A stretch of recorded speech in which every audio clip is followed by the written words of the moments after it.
Aqui me sinto em uma comunidade acolhedora, diversa e interessante.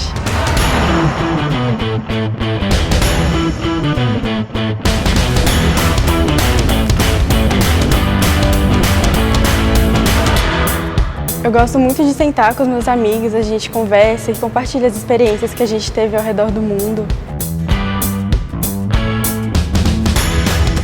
O que para mim faz diferença é ter professores que são totalmente acessíveis e que me ajudam a encontrar o meu caminho. O diferencial do DP não é só o que acontece dentro da sala de aula, mas as inúmeras atividades extracurriculares que enriquecem o aprendizado.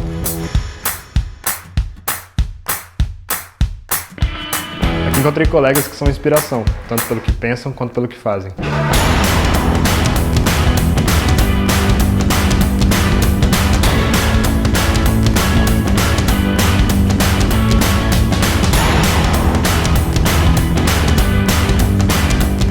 Por mais seja um ambiente acadêmico, nós realmente nos importamos com as pessoas e com as aplicações no mundo real.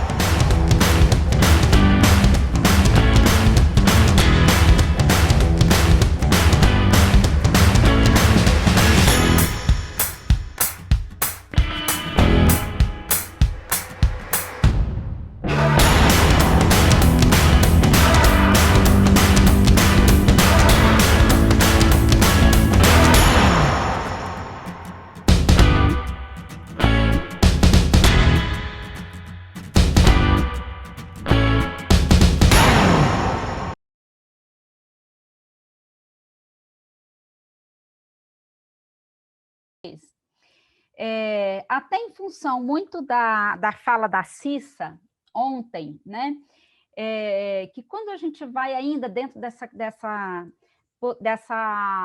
desse trabalho de escolher, né, escolher qual é a pergunta principal que eu vou fazer em relação à política pública que eu vou analisar. Qual é o problema de pesquisa que eu vou escolher? Quando eu vou definir o que vai ser fundamental na análise, eu tenho muitas possibilidades para escolher. Eu posso tentar escolher, por exemplo, dentro de uma perspectiva de controle. Então, o FIES, perdemos o controle dos gastos do FIES. Então, como restabelecer o controle? Podemos tratar dentro de uma ideia de contestação. Eu citei para vocês o artigo do Escola Sem Partido, e de como aquela proposta de política pública, que viria na forma de projetos de lei, e realmente uma série de alguns municípios e alguns estados chegaram a promulgar leis do Escola Sem Partido, aquilo veio em função de uma contestação sobre uma cultura educacional que estava estabelecida. Eu posso analisar uma política pública nova que está surgindo, tentando entender por que ela está surgindo, por que a sociedade está pedindo por ela, por que essa demanda não existia e de repente ela começou a existir. Há um processo de contestação aí. Uma solução. Aliás, um exemplo de contestação está entre os cases que eu falei, que eu coloquei para vocês e que a Cissa vai ser super importante aí. Uma das 3 historinhas que eu deixei lá para vocês era da transmissão vertical do HIV, merenda escolar, e o outro era uma ideia que a gente pode até discordar, mas, poxa, eu acho que isso não é uma política pública. Nasce como uma política pública que tem que ser implementada dentro de um setor econômico, que é a ideia da inclusão, especialmente dos deficientes visuais, nos supermercados, pequenos mercados, atacadistas, ou seja, tem que se tornar uma política setorial desse setor econômico, do varejo, mas ele nasce, um projeto, alguns projetos de lei são aprovados nesse sentido, que obrigam o setor a fazer algo pelos deficientes visuais, é lei que surge em 2019. Porque surge provavelmente de um movimento crescente de contestação que pede, não, a inclusão não está suficiente. Você pode até ter prerrogativas de leis mais genéricas anteriores, mas essa proposta de uma lei e de uma ação efetiva dentro de um setor, ainda não foi implementada, então ela surge nesse movimento de contestação, a gente pode analisar por aí. A gente pode pensar um problema, como a merenda escolar. Gente, merenda escolar, e não é só em São Paulo, é porque o caso de São Paulo ficou famoso em virtude de CPI, N denúncias, invasão dos alunos na Assembleia, mas a merenda, a alimentação escolar é um problema em todo lugar. Transporte escolar, de tempos em tempos a gente vê matéria falando da falta de segurança em transporte escolar. Então, a gente pode analisar a política social de transporte de estudantes ou de fornecimento de alimentação escolar na busca de uma solução. Não é possível que seja um problema que dure tanto tempo e ninguém ache uma proposta. Então, vamos encontrar uma maneira de sermos mais efetivos.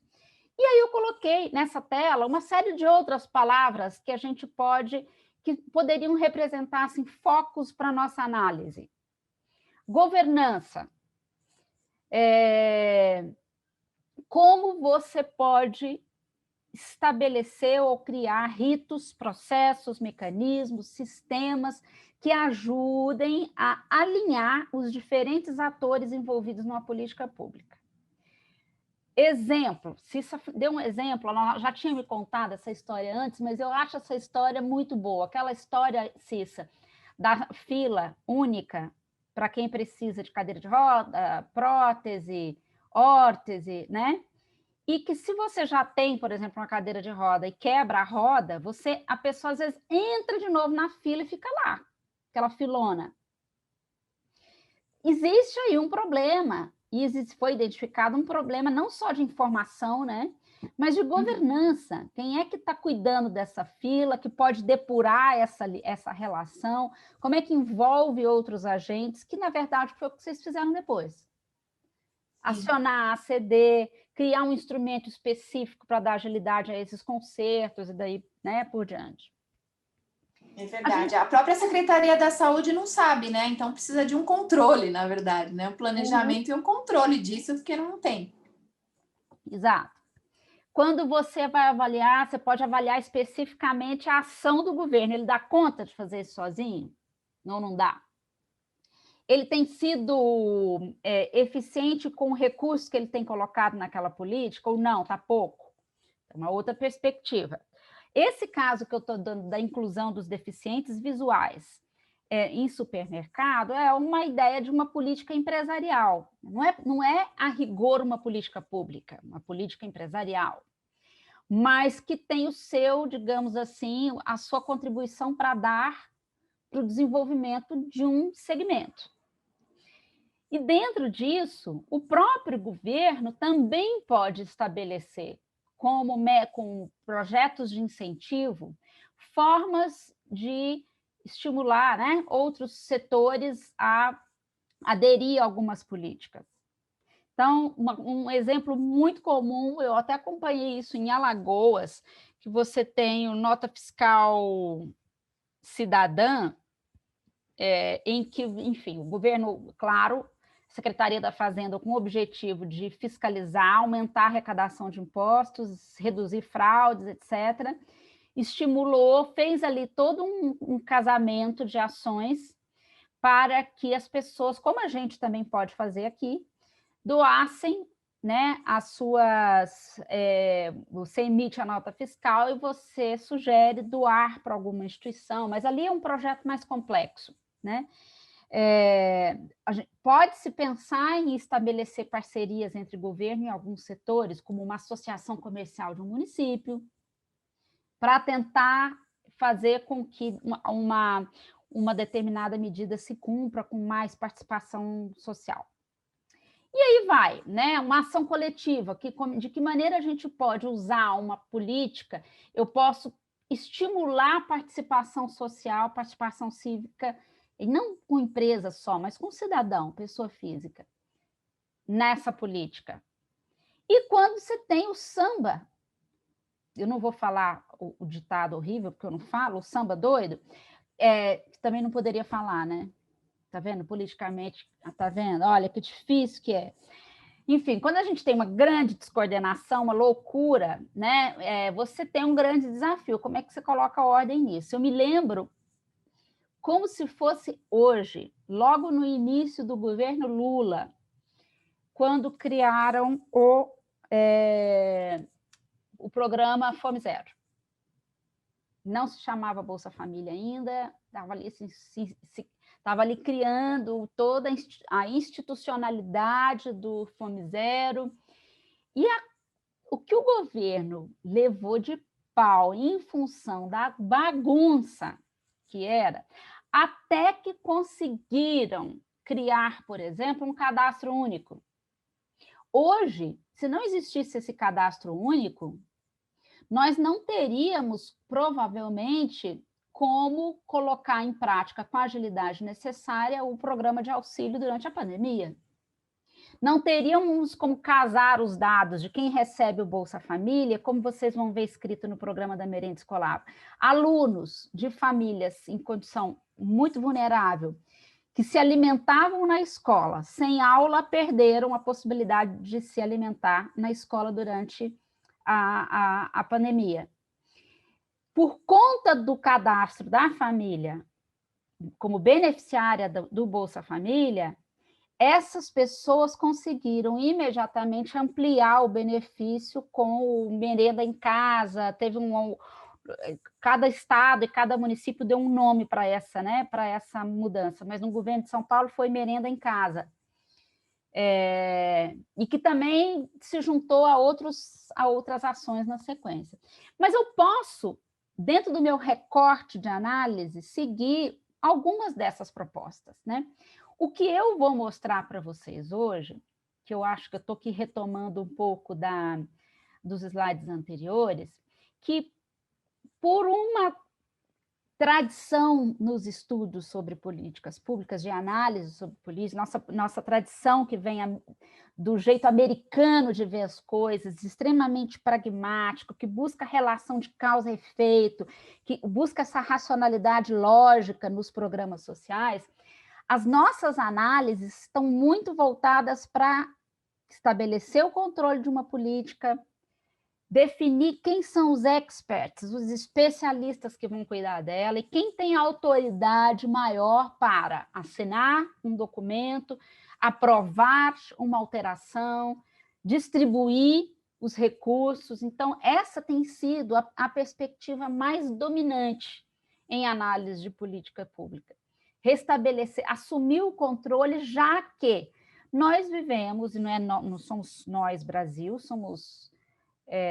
com exceção talvez de uns 10, 15 países, vivemos uma perspectiva neoliberal de governo que busca reduzir o tamanho do Estado, busca reduzir o tamanho do gasto público, né, e transmitir parte dessas responsabilidades para a iniciativa privada. Então, o controle de gasto público é uma perspectiva muito importante. E aí, eu já volto aqui, eu sei que eu estou indo rápido mais do que deveria, mas faz sentido.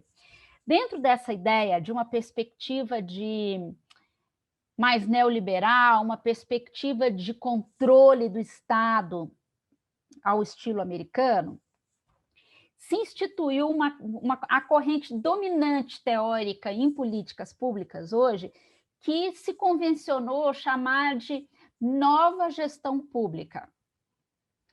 O que é a nova gestão pública? A nova gestão pública é aquela que trouxe para dentro do Estado uma série de metodologias que são próprias da iniciativa privada. Então, você tem avaliação de performance, inclusive com essas terminologias em inglês. Avaliação de performance dos funcionários que estão envolvidos naquela política.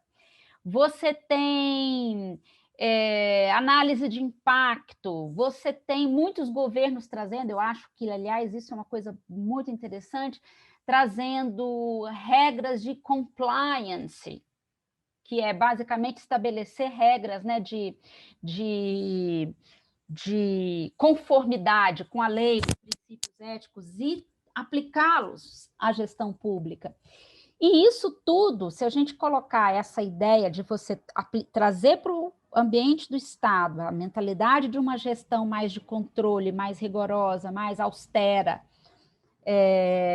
que vem aí de alguns métodos da iniciativa privada, tudo isso a gente pode colocar dentro de uma perspectiva chamada gerencialismo, que é essa proposta de gerenciar a política pública. Eu gerencio um projeto dentro da empresa, um projeto de inovação, um programa social novo que a empresa vai fazer, eu gerencio uma política social. Dentro, e se a gente sobe um pouquinho mais no grau assim, de generalização teórica, a gente diria que isso é fruto do que a gente chama, né, da teoria da escolha racional. A teoria da escolha racional, ela vai estabelecer exatamente critérios, estou simplificando demais, mas só para a gente seguir, critérios muito claros para você, para a sua análise e para as suas decisões. Então, se eu for seguir uma decisão lógica, bem racional, especialmente na área pública, eu tenho que estabelecer qual é o objetivo daquela minha política pública, para quem que é, quem vai administrar isso, qual é o resultado que eu espero. Isso tem sido dominante. E é engraçado que um monte de metodologias, não é engraçado, é comum, virou comum, e acho que vocês, inclusive, e eu estou louca para fazer outros cursos nisso também, uma coisa mais técnica, de uma série de metodologias de gestão de projeto, de metodologias ágeis, estão hoje sendo trazidas para o Estado. Porque, basicamente, elas podem usar sistemas diferentes, esquemas de demonstração diferentes, mas quase todas elas vão se basear num acompanhamento desse processo, onde eu quero chegar, como é que eu vou fazer, como é que eu meço, como é que eu corrijo, e isso é a base do chamado gerencialismo, que veio para dentro do Estado nessa nova gestão pública. Os anglo-saxões nem questionam mais isso já está tão entranhado na cultura deles que ninguém faz essa distinção, que muitas vezes a gente ainda faz no Brasil, que é, poxa, mas o Estado é uma outra coisa, a iniciativa pública é diferente da iniciativa privada, e os caras lá fora não ficam mais nessa discussão. Escuta, é para ser eficiente, é para ser eficaz no emprego desse recurso, então a gente vai acompanhar, e quanto mais de perto a gente acompanhar os resultados dessa política, mais a gente tem chance de ser eficiente, de corrigir o caminho que a gente seguiu antes que ele dê tudo errado lá na frente. Então, vamos corrigir antes. Então, muitos dos governos, é o que eu pretendo mostrar amanhã, estão estabelecendo espécies de dashboards, grandes painéis de controle, em que você não cria análises pontuais de políticas públicas, você cria como se você tivesse, eu brinco assim, um dashboard que nem o da CET, aqui em São Paulo, do trânsito, que a gente vê aonde travou, qual semáforo pifou, o túnel está enchendo d'água, você vê tudo ao mesmo tempo, essa ideia de você ver no tempo mais rápido possível, aonde é que essa política pública não está andando. Ela travou, foi no cadastro único, alguém resolveu mexer no cadastro único, ele ficou fora do ar justo no dia de pagar o Bolsa Família? Onde é que o problema parou? Então, alguns órgãos, e no Brasil eu acho que o benchmark, assim, o melhor exemplo é o do Ministério do Desenvolvimento Social, o MDS, que tem, inclusive, algumas publicações muito interessantes sobre metodologias de medição, de acompanhamento, que criou uma série de instrumentos para acompanhar de uma maneira mais rápida, mais presente, o andamento das políticas, né? Mas isso aqui está no pano de fundo, tá, gente? E uma outra coisa, uma outra terminologia, acho que muito importante, que eu não queria deixar de passar para vocês, é a gente analisar que, ok, você tem lá sistemas que estão acompanhando no tempo mais presente possível se a política pública está no rumo certo. Mas quando se detecta que não está, que alguma coisa não está bem encaixada, os técnicos se voltam para avaliar o desenho dessa política. Aí a gente nem usa essa expressão em português, a gente já até está usando policy design, porque vem dessa influência mesmo do inglês na língua e nessa área, né? Que é você pensar, essa política foi bem desenhada ou não? Porque, de repente, eu desenho uma política uma política social que vai depender muito, para citar de novo, do cadastro único. Quando você vai avaliando, você diz o cadastro único, ele não está com a atualização que ele deveria, o cadastro único precisa de uma higienização total para dar aquela limpeza antifraude. Ou você vai identificar que, poxa, não, o coração da política pública que eu montei são as unidades básicas de saúde. Mas aí você vai ver que nada, de repente, as fases seguintes para aquela unidade, para aquela política pública, que era, você, por exemplo, todos passam pela unidade básica de saúde, são encaminhados, mas o desenho pode ter sido mal pensado, porque as unidades básicas de saúde não dão conta da triagem. E aí trava o processo ali. Então, olhar esse desenho da política, essa expressão policy design, é também um dos focos da análise. E ela tem dois grandes desdobramentos que são importantes. Um é o institucionalismo, como corrente teórica, que é você pensar, essa política foi desenhada de uma maneira coerente, suficiente, para atender 100% a norma, a lei que deu origem a ela. E aí eu volto até um pouquinho na situação do Estatuto do Idoso. Acho que foi o João, né, que comentou com a gente que assessoram o senador, que eu não me lembro qual é o senador, que trabalhou nessa lei. Se a gente pensar... Desculpa, gente. A Política Nacional do Idoso foi lançada em 94. Gente, governo... Quem assinou a Política Nacional do Idoso foi o Itamar. Pensa. Finado Itamar.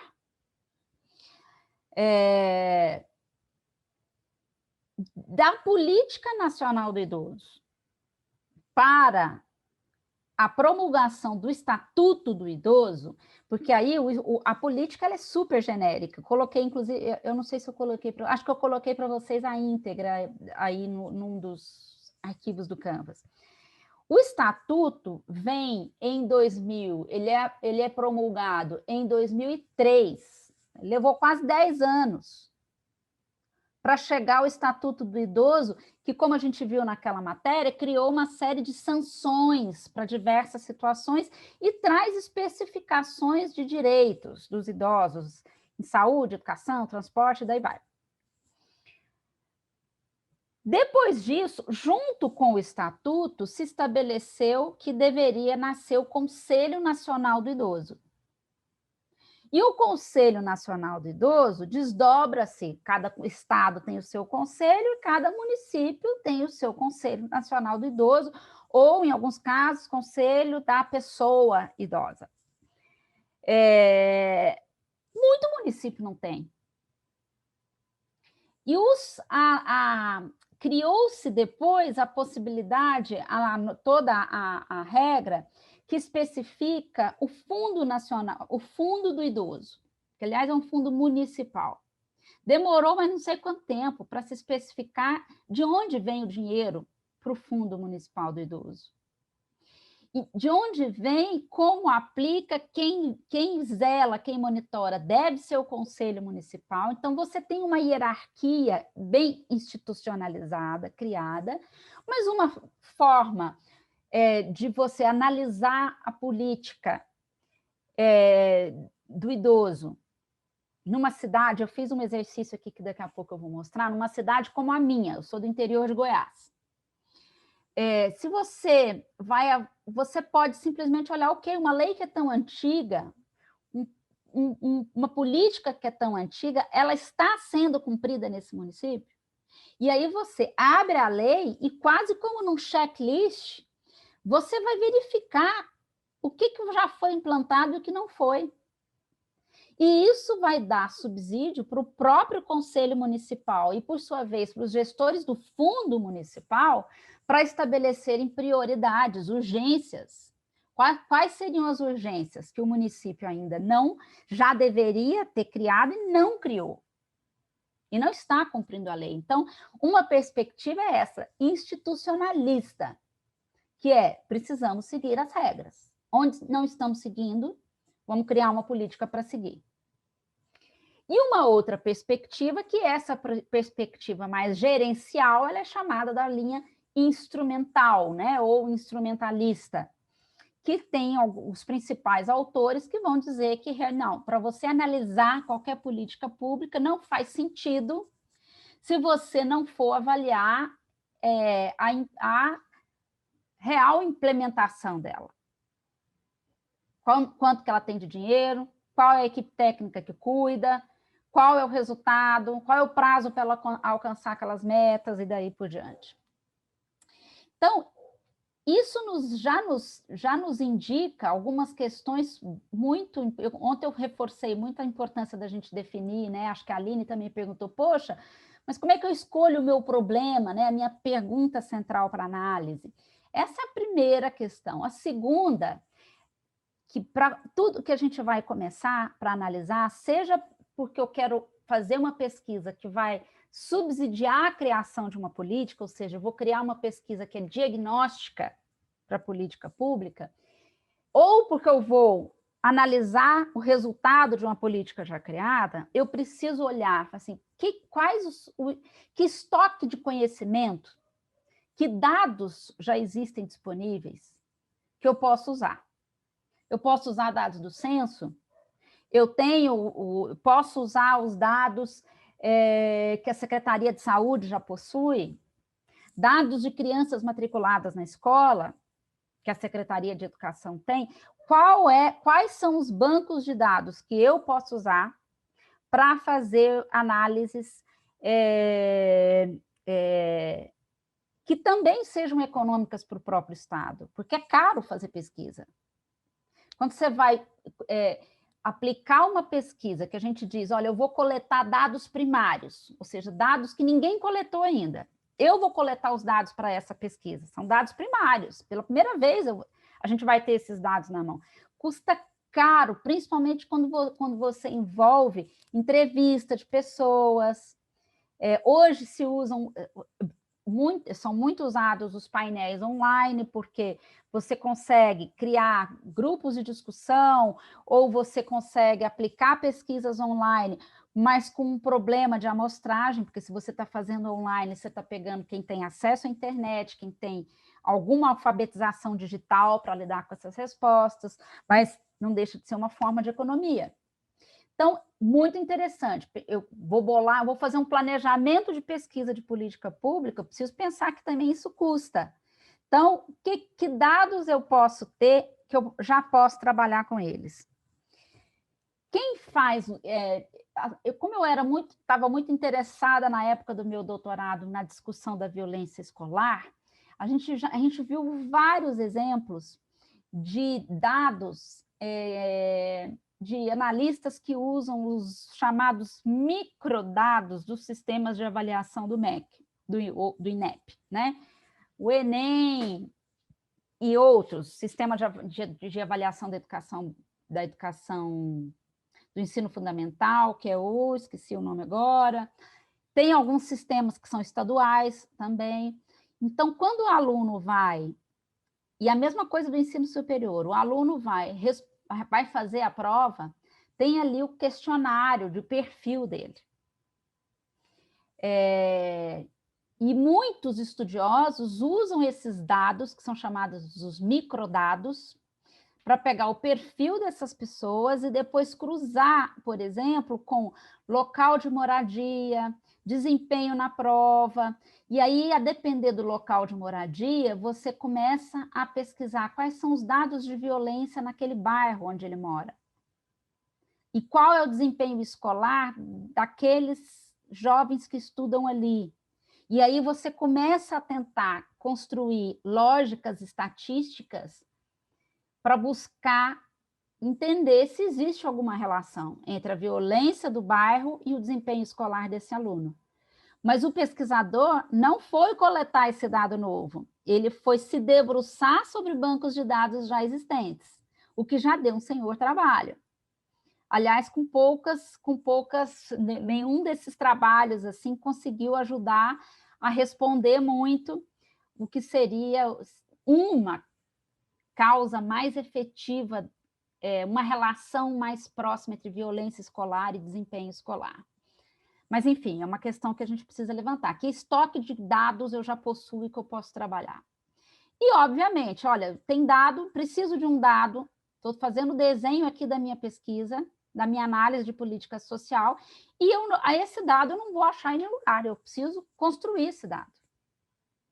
Então, aí eu vou começar a me debruçar sobre as possibilidades, que métodos eu posso usar, que é o tema que eu quero entrar com vocês agora.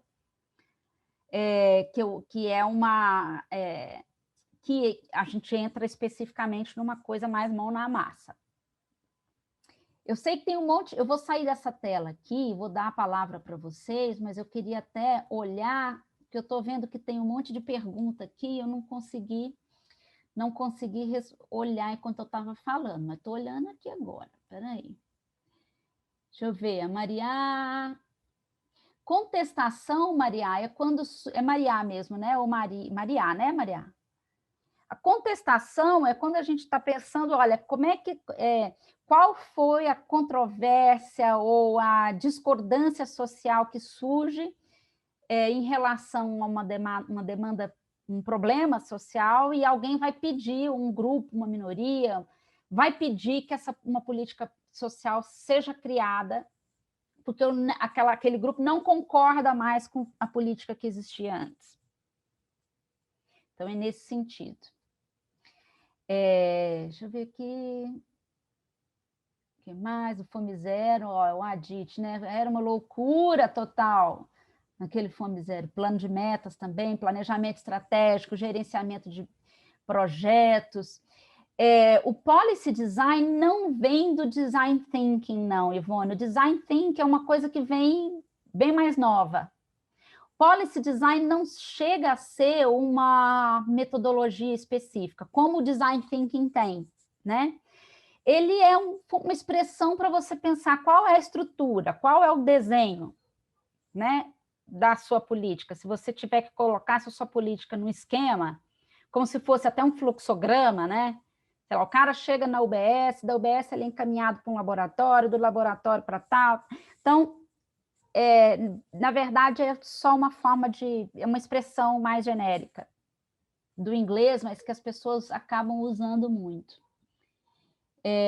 Maria mesmo. Tá bom, desculpa. João, aqui, não sei se você está em Brasília, né? O João está com problema na internet. Você e a torcida do Flamengo, viu, João? Do Flamengo?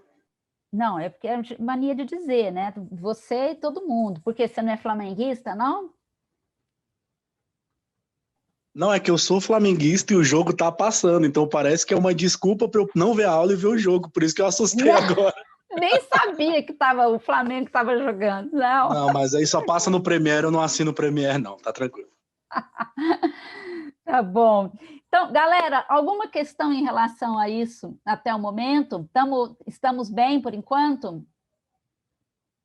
Então, eu vou entrar com vocês agora. Eu queria mostrar para vocês uma metodologia específica. Na verdade, eu não vou nem chamar de metodologia, eu vou chamar de um esquema, porque eu acho que metodologia é algo mais genérico, mas que é muito usado, e que são dois desses esquemas que eu gostaria de mostrar para vocês. Claro, a gente está num curso livre que tem uma duração muito específica, resumida, a gente não dá tempo da gente entrar em todas as possibilidades de pesquisa, as tantas técnicas de gerenciamento de projetos que são usadas já no Estado, dentro dessa perspectiva de borrar um pouco a fronteira entre o que é privado e é público, né? Mas eu queria recomendar para vocês, eu coloquei naquela lista de leitura complementar, para quem se interessar, aquelas referências, esse livrinho verdinho aqui, que é do autor chamado Paulo de Martino Januzzi. Se chama Monitoramento e Avaliação de Programas Sociais. Ele cita 2 desses esquemas. O primeiro, chamado, inclusive, de modelo ou esquema espiral.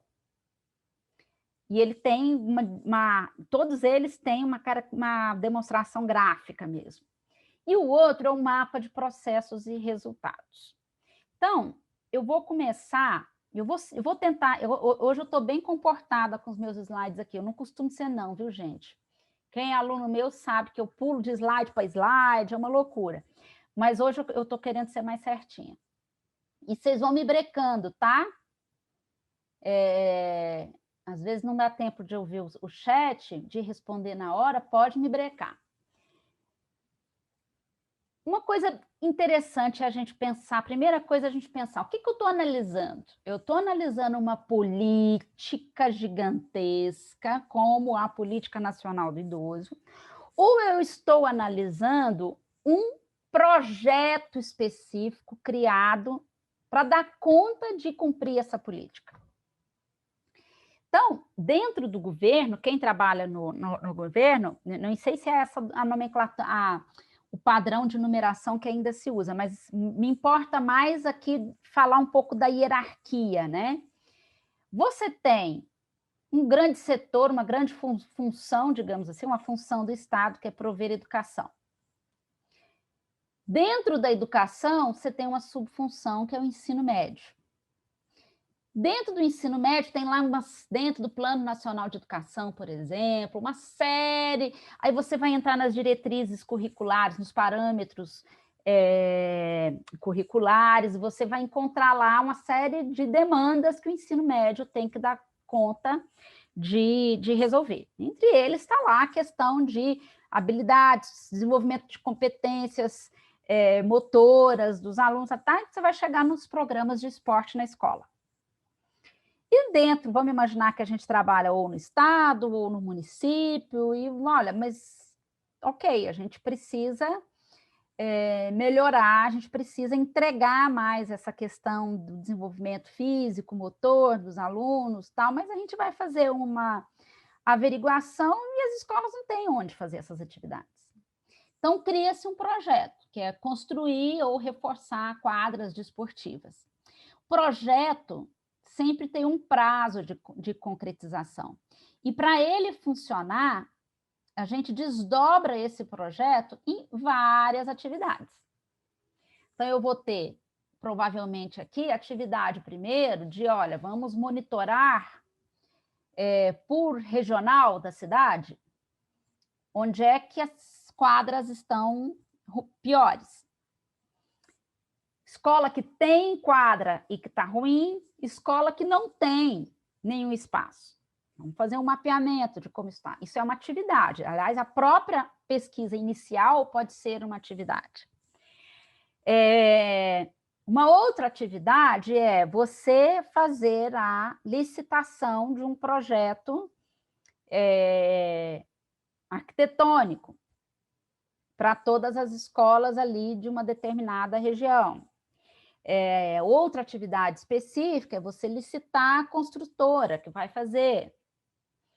Você vai fazer compra de tabela de basquete, rede de gol e coisas do gênero. Então, para você entregar esse projeto que tem começo, meio e fim, você tem que desdobrar todas as atividades que você vai ter que executar ali.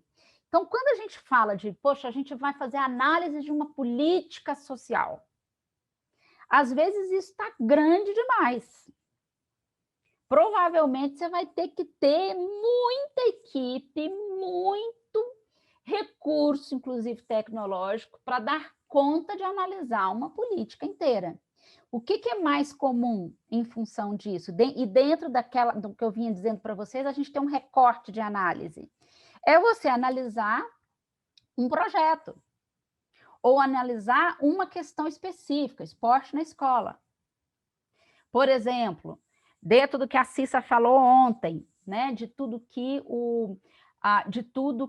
ela trouxe para a gente, todas as cartilhas, né, e todos os manuais e tudo que se criou ali, aquilo acaba sendo um projeto-chave para dar visibilidade e dar acesso às pessoas com deficiência de conhecimentos sobre direitos que elas não tinham e não sabiam onde achar, não sabiam onde procurar.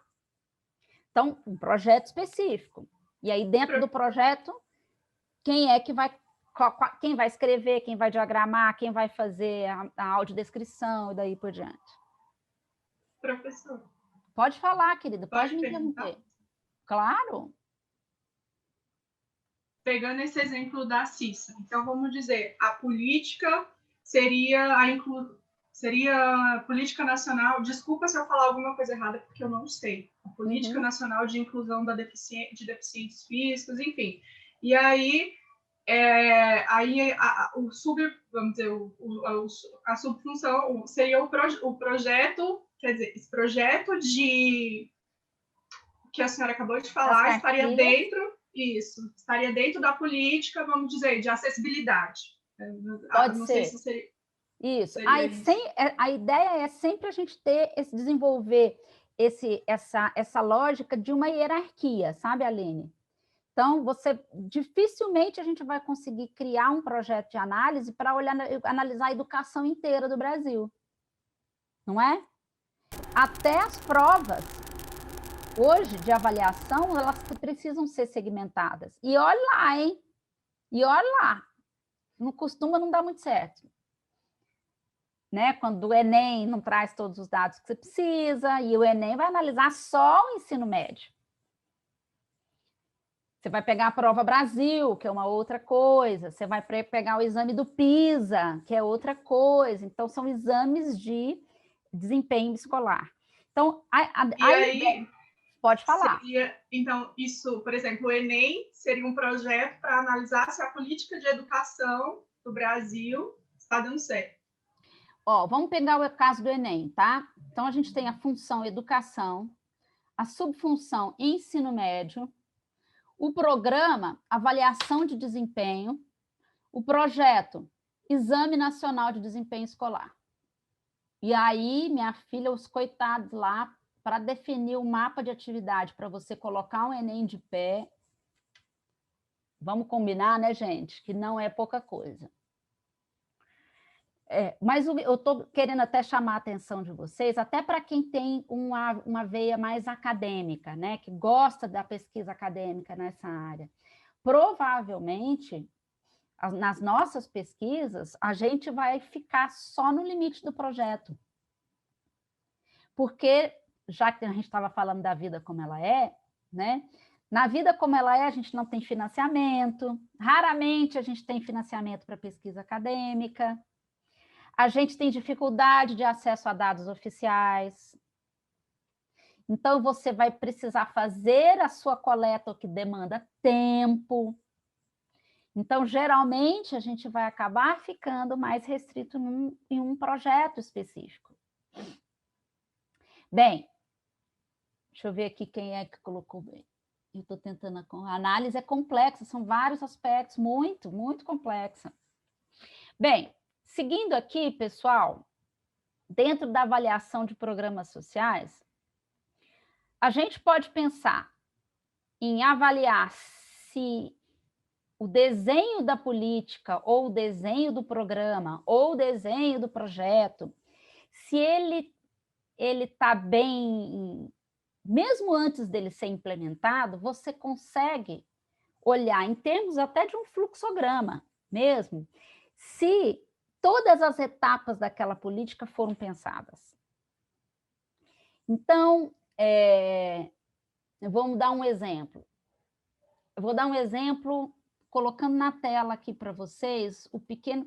Vocês lembram do exercício 2 que eu coloquei lá na... peraí que eu tenho que sair de uma tela para entrar em outra. Gente, isso aqui é muito complexo para mim. Jesus, peraí. O exercício 2, que eu coloquei para vocês nos slides, lá no Canvas, para a gente ganhar um pouquinho de tempo, eu fiz uma sugestão aqui de um preenchimento. Qual era a brincadeira que eu estava fazendo ali? Brincadeira séria, assim. Era a gente preencher quais são os atores ou setores envolvidos na política. A proposta era exatamente pensar que, olha, faz de conta que vocês fazem parte do Conselho Municipal do Idoso da cidade de Rio Verde, que é a minha cidade, que duvido que tenha, tá? Não sei se tem, mas duvido deodó que tenha. E que foi criado lá o Fundo Municipal do Idoso. Agora a gente precisa saber para onde que a gente vai pôr esse dinheiro, no mínimo, quais são as prioridades, tá? Para esse fundo. E aqui eu tinha colocado para vocês preencherem, que vocês podem depois tentar fazer isso com algum tema que vocês curtam, né? Então, primeiro, quais são os atores ou setores envolvidos na política e que tipo de dado em relação a cada um desses atores eu posso pesquisar? Dentro dessa ideia de pensar, olha, eu não tenho dinheiro para coletar esses dados, mas, de repente, os órgãos envolvidos já têm esses dados. Eu posso, de repente, trabalhar em cima de dados que já existem. Então, eu coloquei aqui, por exemplo, os idosos, óbvio, são os primeiros beneficiários dessa política. Talvez a gente tenha no censo dados suficientes sobre qual é o tamanho da população com mais de 65, mais de 70, mais de 80, e daí por diante. Informações de gênero e raça, condições de moradia, renda, quantos são aposentados, que tipo de aposentadoria tem ou não. Quantos, lembrando, né, que a Cissa falando, e a gente falando dessa interseccionalidade, não está falando em idoso, a gente vai pensar em outras necessidades, né? Dificuldades motoras, problemas de surdez, problemas de visão, e daí vai. Então, será que o censo censo populacional me dá, ou alguma pesquisa adicional da prefeitura? Tá, outro ator, familiar. Eu posso, de repente, tentar entender aqui a renda familiar para, inclusive, verificar quantas famílias hoje são mantidas com a aposentadoria desse idoso ou dessa idosa. Quantas pessoas? Se tem alguém, qual é a rotina daquela família? Tem alguém para ficar com esse idoso? Será que, por exemplo, a gente tem as estruturas, a gente é menos famoso, né? Mas assim como a gente tem um sistema único de saúde, a gente tem um sistema único de assistência social no Brasil, que é uma grande rede que os municípios têm que dar conta de gerenciar esses dados e de atender. Então, você vai pegar desde pessoas em situações de grave vulnerabilidade social, elas têm que estar cadastradas, você tem que ter gente que visita essas pessoas, por exemplo, em áreas de risco, menores envolvidos com a lei, né, em conflito com a lei. Então, tudo isso pertence ao sistema, mulheres vítimas de violência. Então, a sede é um sistema grande. Pessoas, por exemplo, que se envolvem em conflito com vizinho, brigas com vizinhos. Até isso entra no Sistema Único de Assistência Social. Então, talvez esses dados aqui a gente já tenha dentro do braço do Sistema Único de Assistência Social do município de Rio Verde. Gente, esse idoso fica sozinho o dia inteiro? Ele mora com os filhos, mora com a filha é dona de casa, quem cuida dele? Talvez tenha alguma pesquisa. Quantas instituições de longa permanência existem na cidade? Qual é a capacidade? Quantos leitos tem lá? Tem alguma que é tem alguma especialidade de atendimento, por exemplo, idosos acamados? Quem mantém? Quanto custa? Tem fiscalização das condições sanitárias desse lugar? Qual foi a última? Quem tem esses dados?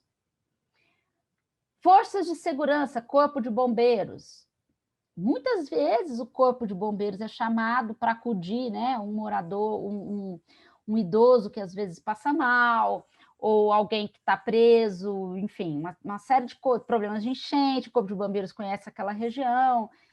Será que a polícia ou a guarda municipal, quem quer que tem dados de denúncias de maus tratos? Algum dado já foi parar na polícia? A gente pode recuperar esses dados para tentar entender qual é o problema relacionado ao idoso na cidade de Rio Verde. Talvez isso aqui me cause um espanto enorme. Mas não é porque o número de denúncia é baixo que o problema não existe, vamos lembrar disso, né? E aí você tem isso é uma política típica, talvez semelhante à política de inclusão das pessoas com deficiência, de uma rede que vai funcionar de uma maneira bastante horizontal, porque o governo não dá conta de ter alguém manda e o resto obedece. Não é uma política vertical, ela é uma política horizontal, porque ela depende de muitas outras secretarias e ela depende de outras instituições, inclusive igrejas. Outros centros, né, de culto, de oração, como centros espíritas, tem muitos no interior do Brasil, profundo aí. Quem hoje mantém muitos dos que a gente chama, não sei se vocês até, os mais jovens aí, usam essa terminologia, os asilos, o asilo dos velhos. Lá na minha cidade tem um asilo dos velhos, a vacinação começou com eles. Quem mantém? O centro espírita, principal centro espírita da cidade. Quais são os programas de voluntariados que existem? E as outras secretarias. Existe uma relação de atendimentos aos velhos nas unidades básicas de saúde? Tem velhos matriculado em programa de alfabetização? Tem programa cultural esportivo específico? Quantos usufruem dos benefícios de transporte gratuitos, né, da gratuidade? Tem alguma renda complementar para esses idosos? Então, eu vou fazer esse mapeamento e procurar, gente, onde é que eu posso procurar dado aqui? E, claro, aqui eu não tentei esgotar, tentei só exemplificar. E aí, a gente chega aqui, eu estou dando esse exemplo que eu preenchi, mas porque, óbvio, eu daria esse exemplo para vocês de Rio Verde, mas vocês não conhecem, não sei quem conhece Rio Verde. Mas eu não tenho pretensão de ninguém conhecer Rio Verde. Mas aqui, claro, a gente não tem dados suficientes para fazer uma análise completa, né? A gente não conhece. Então, eu fui tentando colocar aqui algumas questões. Então, qual é o principal problema que, eventualmente, pode envolver os idosos? Coloquei alguns aqui, violência, deficiência, alguns que eu citei no slide anterior. Como é que eu posso encaminhar a discussão sobre esses problemas para definir uma agenda? Já que eu sou do Conselho do Idoso, agora tem um fundo municipal, como é que eu posso fazer um encaminhamento, acompanhar essa discussão para priorizar a política? Bem, eu posso fazer uma pesquisa diagnóstica em que eu consiga ver, ok, eu tenho tantos idosos na cidade, com tais necessidades, como é que eu atendo essa população hoje? Eu posso comparar simplesmente tudo que eu tenho para ofertar para essa população perante o que o Estatuto do Idoso me determina fazer e o que de fato eu faço, né? Eu posso, além desse dado, até para estimular a participação da população mais interessada, que é o próprio idoso, criar grupos de discussão. E aí eu posso envolver essas instituições religiosas, eu posso criar os grupos e fazer uma convocatória para grupos de discussão, não pensando em estatisticamente envolver 50%, 60% dos idosos da cidade. Não é impossível. O grupo de discussão tem uma ideia de ser mais qualitativo. Você vai ouvir com profundidade o que os idosos gostariam de ter na cidade, o que eles pensam, quais são suas necessidades, mas você precisa criar estratégia para convidar esse idoso para que ele queira participar do seu grupo de discussão. Então, você vai pensar numa estratégia de pesquisa. O idoso vai muito onde? Sem nenhum preconceito. Muitos vão para a igreja, muitos, a maioria, vai para uma instituição de saúde, né, por alguma razão. Muitos ouvem rádio, ainda hoje, Então, você tem várias maneiras de tentar mobilizar essa população para participar. Você pode ter um viés da sua pesquisa que, em vez de ser com foco mais no beneficiário, mas no técnico. Então, vamos pegar os atendentes das unidades básicas de saúde, qual é a experiência que eles têm da capacidade que aquela UBS tem de receber esses idosos. E aí você pode encaminhar isso tudo para você tentar entender o tamanho do problema que você tem, para daí você conseguir encaminhar. E, claro, daqui em diante, a gente está fazendo um exercício meramente criativo, porque definir uma possível solução depende do meu diagnóstico.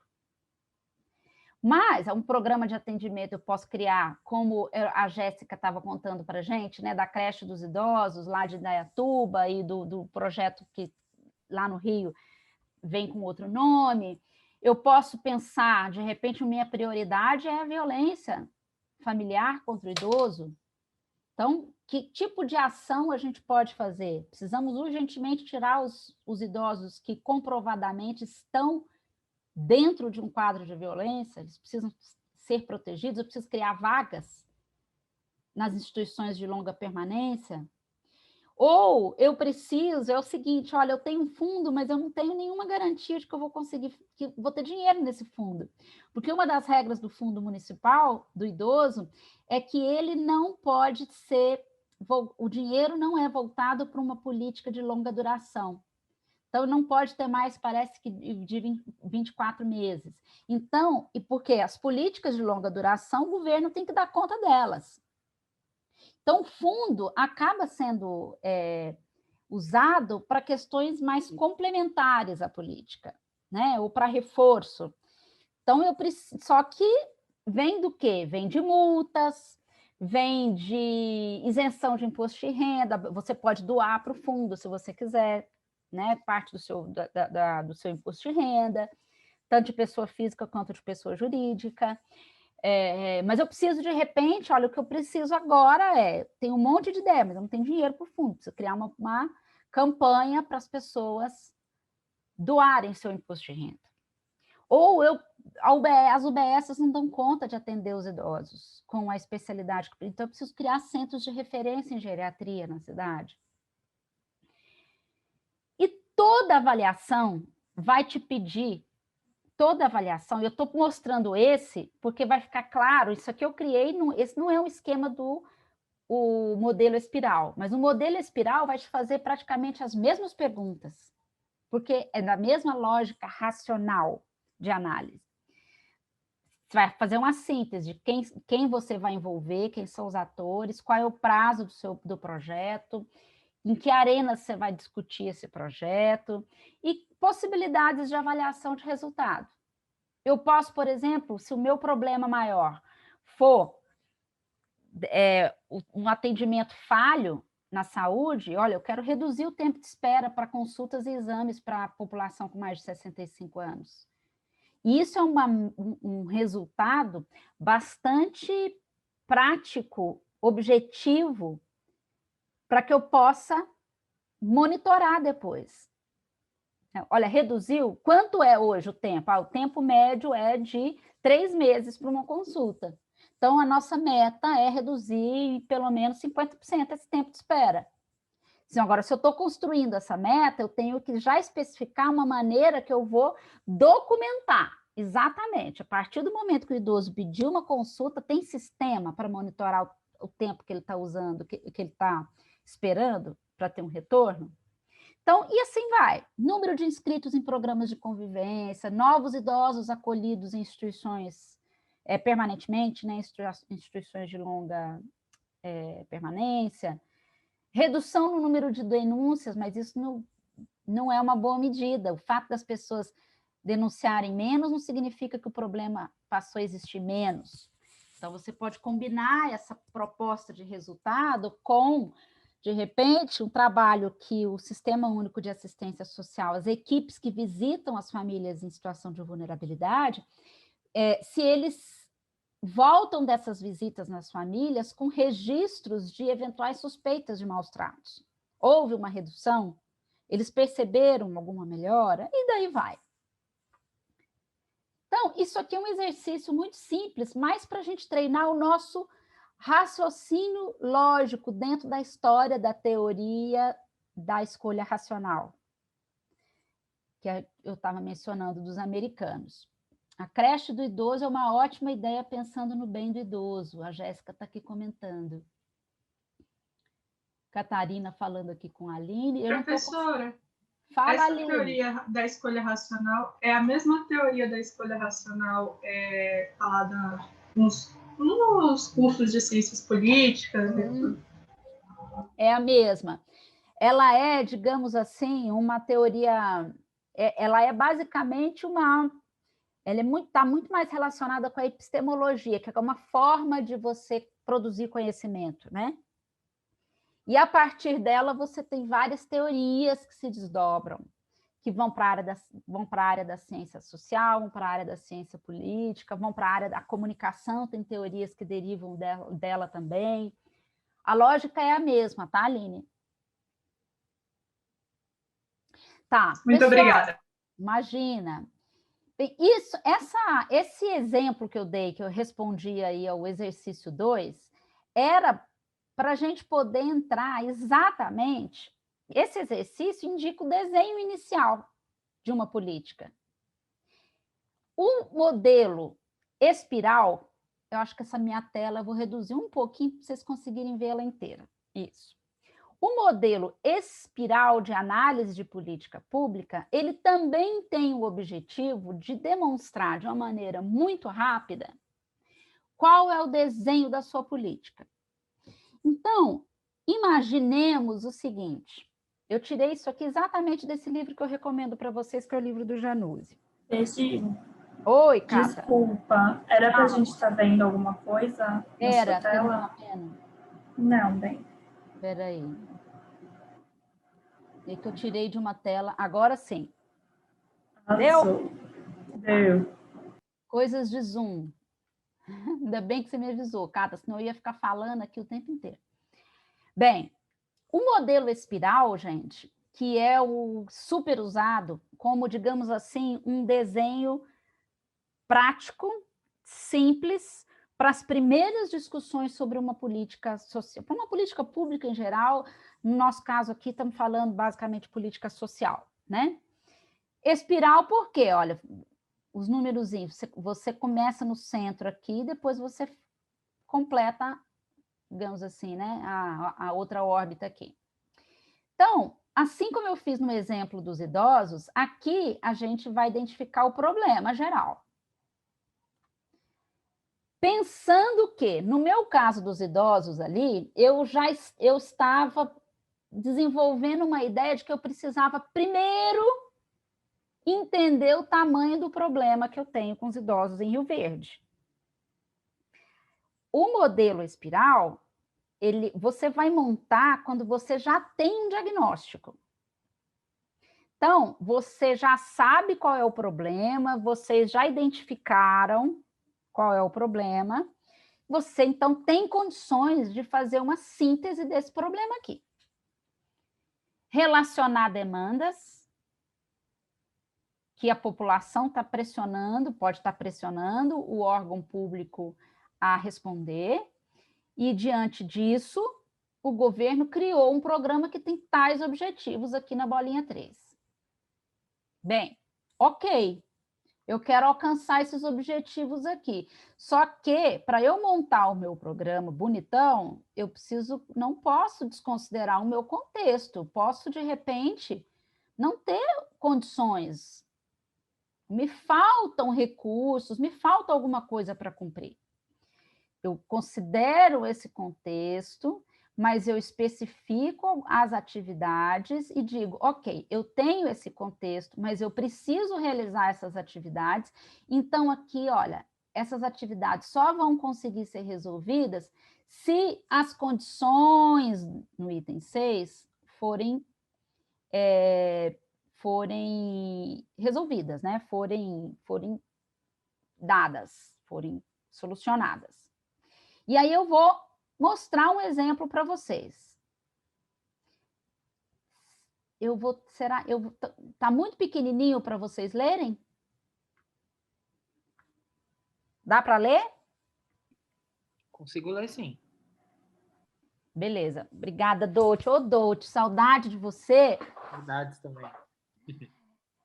Gente, esse exemplo aqui, o exemplo que o Januzzi deu, vamos pensar numa situação que é o seguinte. Achei ótima porque ela é real. Quer dizer, ele inventou essa hipótese, mas eu vejo esse problema no Brasil em várias regiões.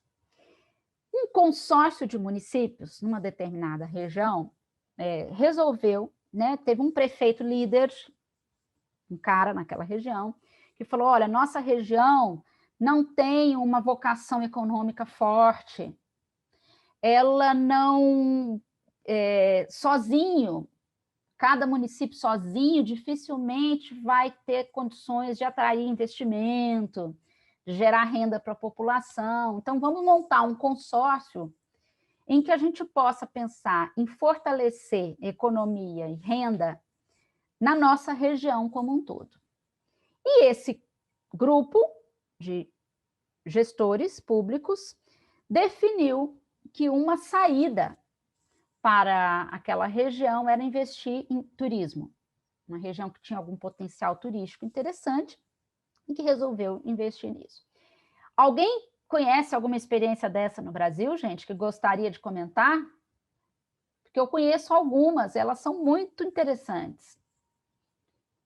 O melhor exemplo de uma situação, de um grupo de municípios que funcionou muito bem e exatamente com turismo foi a região de Gramado, porque Gramado era um polo turístico no Rio Grande do Sul muito importante, mas alguns municípios ali no entorno, nem tanto, uma Nova Petrópolis, municípios que meio que estavam assim, à periferia daquela atração turística. Então, os municípios ali, os prefeitos se juntaram para complementar-se, para oferecer, por exemplo, um portfólio de visitação turística que extrapolasse Gramado, que extrapolasse Canela. Outro grupo que está fazendo isso ali na divisa de Santa Catarina e Rio Grande do Sul são os municípios que estão naquela região dos canyons, o canyon de Itaimbezinho e outros ali. Também, sozinhos, eles têm lá uma natureza fenomenal, mas faltava estrutura, faltava capacidade de trabalho no setor. Em Minas, tem um grupo também trabalhando com isso dentro do turismo gastronômico, por exemplo, turismo rural. Bem, então, esse exemplo veio assim. A proposta era, precisamos gerar renda na cidade, mas para a gente gerar renda para a população, é porque a gente precisa ter uma atividade econômica, precisamos estimular essa atividade econômica, mas se eu estimulo o turismo, o turista vem, esse turista tem que ser atendido. Bem, então eles resumiram aqui, claro, e não é fácil, viu? Para você chegar no problema principal, como a Aline chamou nossa atenção ontem, gente, qual é o problema?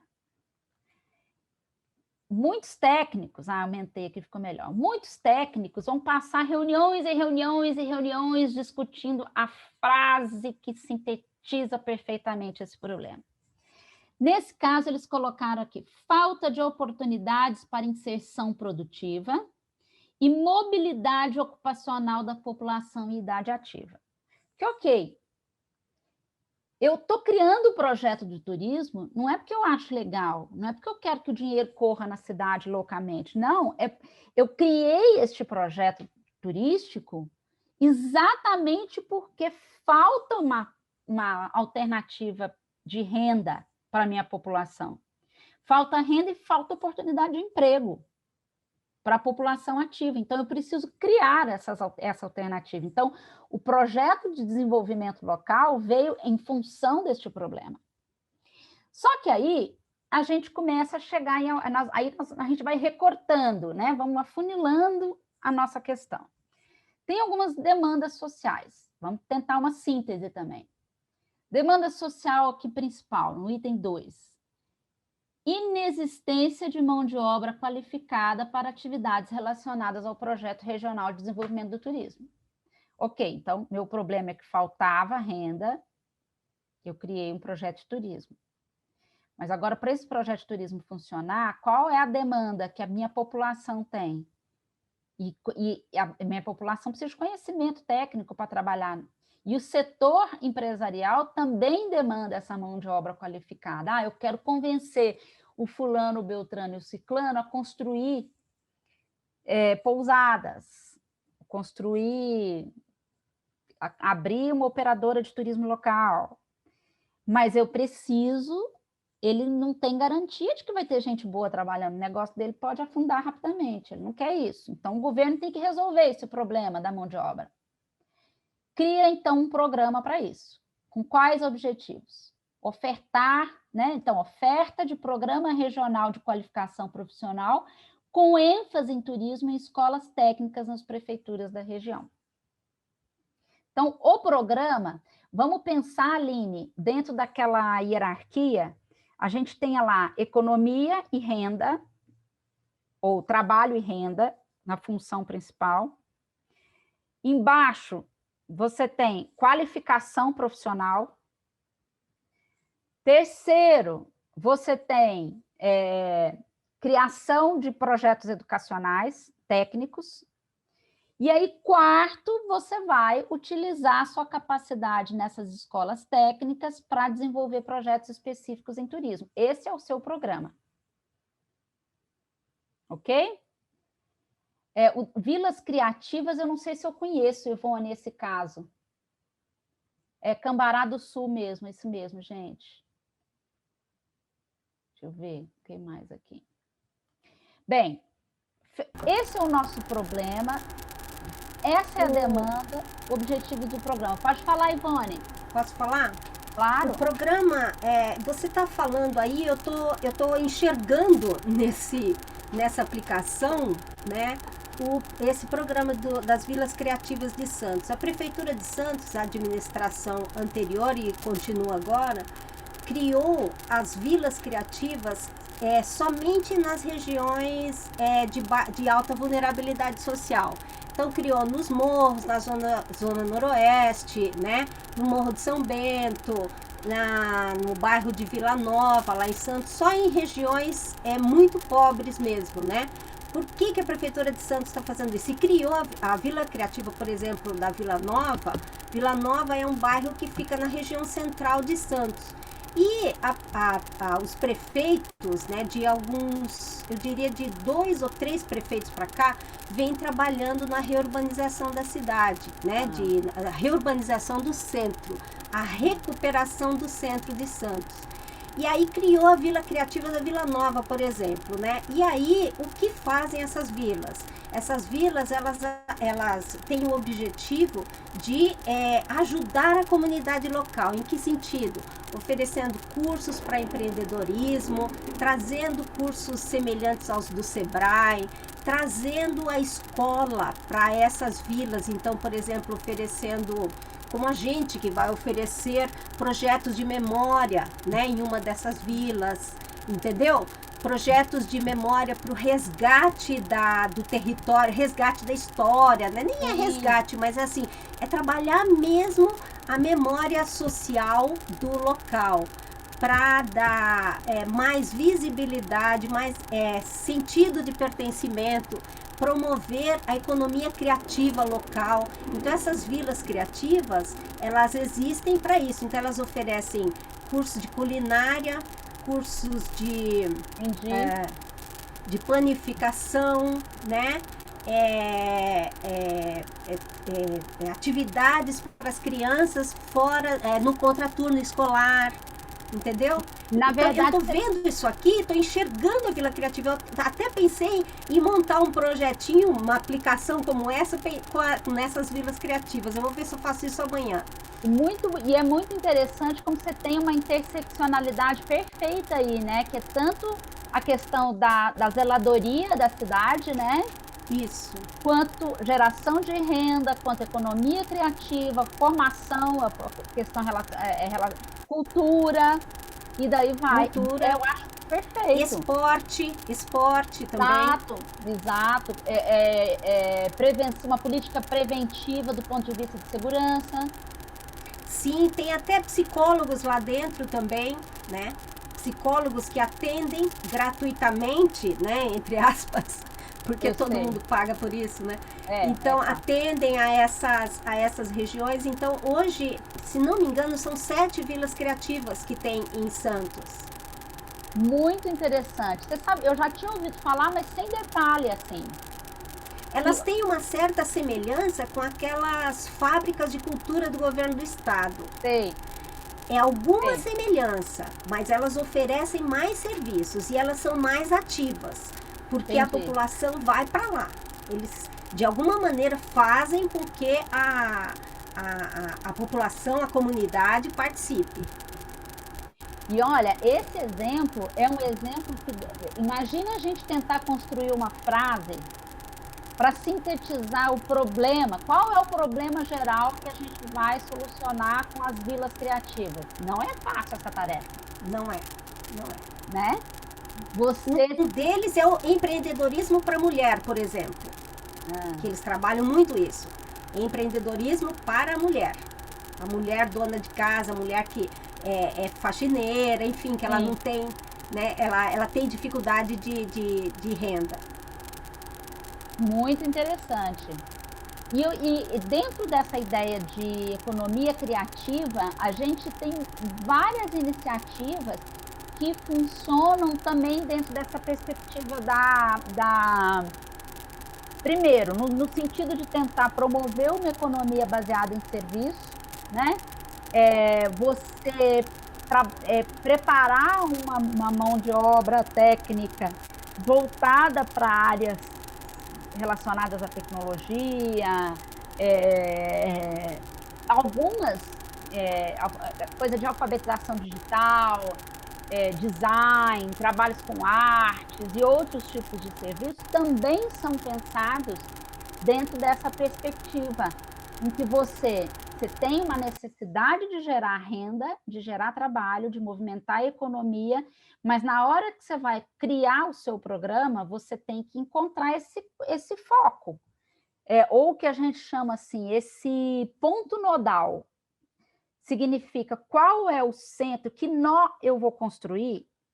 Nó não no sentido negativo, tá, gente? Que às vezes a gente fala nó, fica parecendo assim, nó é um problema que eu tenho que desatar. Não. Estou pensando em ponto nodal, num nó, como se fosse assim, um nó que articula, que é capaz de articular uma série de como é esse caso das vilas criativas, que a Ivone acabou de trazer, né? Que você, a partir de um programa, você consegue irradiar, digamos assim, os seus efeitos esperados em diferentes áreas. Mas você cria uma política que tem um centro. E, às vezes, isso demanda, inclusive, geralmente, aliás, estou até pensando aqui se tem alguma situação que não demanda uma localização física para ser esse ponto, esse centro, né? Um outro exemplo que, pensando em urbanidade, também, que nasceu em Maceió, com apoio da Organização das Nações Unidas para a Moradia. Como é que é o nome, gente? Daqui a pouco eu lembro. Daquelas várias organizações, Habitat, ONU Habitat. Eles estão implementando em Maceió uma política, obrigada, Cristina, é isso mesmo, uma política que é mais ou menos uma cópia, digamos assim, uma adaptação, né, do que a Colômbia fez na cidade de Medellín. Medellín ou Cali? Que era um centro de um dos cartéis, né? Medellín mesmo. Medellín, exato. Medellín teve Medellín tem uma situação geográfica muito parecida com Maceió, que são regiões que têm, em Santos, no nosso litoral, no Rio, a gente tem os morros, as comunidades estão nos morros. No caso de Medellín, e é também o caso de Maceió, elas estão em terrenos com uma depressão. Então, em Maceió a gente chama de grotas. E essa característica do terreno mesmo, topográfica, também existia em Medellín. Teve um arquiteto super modernoso, mega premiado, que junto com o governo local começou o processo de reurbanização desses lugares, né? E isso foi um sucesso, mas não porque ele fez um projeto urbanístico, arquitetônico, colorido, não. Mas por quê? Por meio de um processo de melhoria das moradias, sim, começa por aí, começa pelo viés arquitetônico. Cuidar da moradia, o senhor, a senhora, aquela família que não tem dinheiro, poxa, queria tanto, minha casa eu mesma fiz, mas não reboquei a casa. Então, rebocar a casa é um sonho para aquela família. Então, eles começam por trabalhar essa coisa do orgulho da sua casa, do sonho da casa própria, que é realmente uma das grandes preocupações do brasileiro, né? E começam com isso, em criar esse orgulho de estar ali num lugar melhor. Aí vem associado o processo de todo um projeto de saneamento, que é um problema em Maceió, e vem junto ali uma série de outras atividades para que a população faça daquele lugar um lugar interessante para viver. Ele não é um lugar ruim, ele não é o péssimo lugar para morar, né? Porque ali todo tipo de problema existe nessas grotas.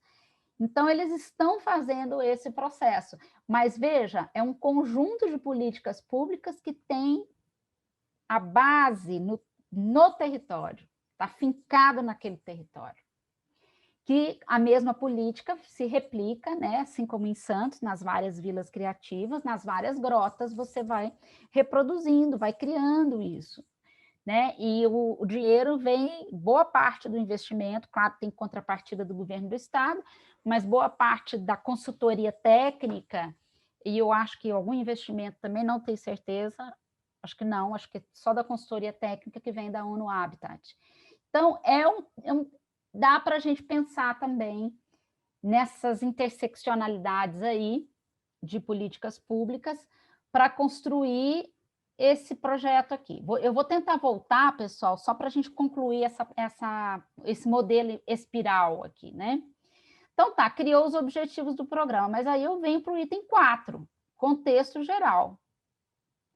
Eu vou ofertar programa, mas qual é o meu contexto? Eu tenho uma baixíssima escolaridade da população ocupada, a região é pobre, a economia não flui, né? Tem pouco dinamismo, e eu dependo da articulação das prefeituras para criar esse projeto. Então, esse é o contexto em que o projeto está surgindo. Atividades previstas. Eu vou credenciar todas as escolas, eu vou usar a estrutura física das escolas técnicas da região. Então, eu preciso credenciar essas escolas. Preciso desenvolver material didático, convidar as pessoas, mobilizar os públicos, né? Óbvio, aí eu tenho que, para cada atividade dessa, eu vou desmembrar. Que público que eu preciso mobilizar? Eu preciso mobilizar professores, técnicos, eu preciso mobilizar o próprio estudante, potencial estudante, aonde ele está, que campanha eu vou fazer. Eu tenho oferta de vagas de curso, chega o momento em que eu estruturei, o curso tem aqui esse conteúdo, vai funcionar naquela escola, para tantas pessoas, eu já anunciei o programa, fiz aqui, mobilizei as pessoas estão sabendo, ok, então agora eu vou ofertar as vagas porque o curso vai começar. Para cada atividade dessa, eu vou desdobrando em ações, como numa gestão de projeto mesmo. Para isso tudo acontecer, eu tenho condições importantes.